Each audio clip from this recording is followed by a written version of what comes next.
Yet the new iPhone 6s looks practically identical to the iPhone 6 and you can't recognize which is which from afar. Unless you are faced with the rose gold version of the new iPhone. And unless you pick it up, the new iPhone is slightly but noticeably heavier and thicker.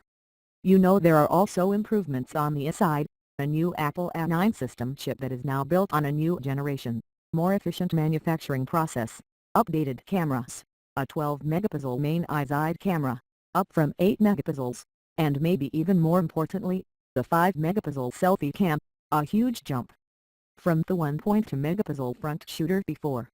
You also have 3D touch and lit photos. The iPhone 6s is no exception.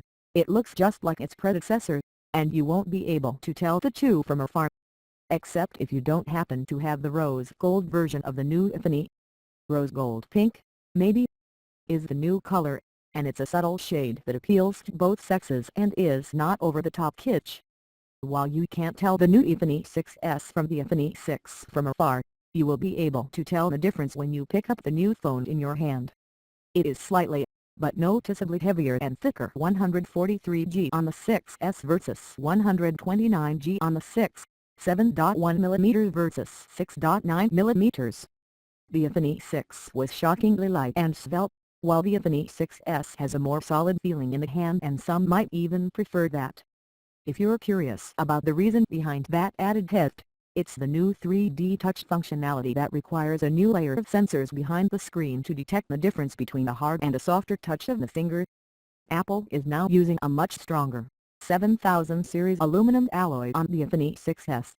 You won't notice a difference in daily use, it's still the same good-looking aluminum phone, but it is harder to bend now.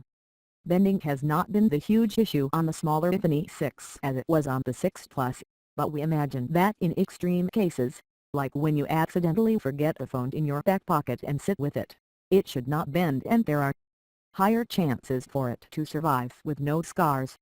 All else has remained the same in terms of design. The round physical home key with the Touch ID fingerprint scanner in it has the same nice click and solid feedback. The metallic lock and volume buttons feel sturdy and well made. Also, the familiar antenna bands on the back and the protruding rear camera are still here. What all of this means is that you can rest assured, the new iPhone 6s will fit in your existing iPhone 6 case, but it's a tight fit,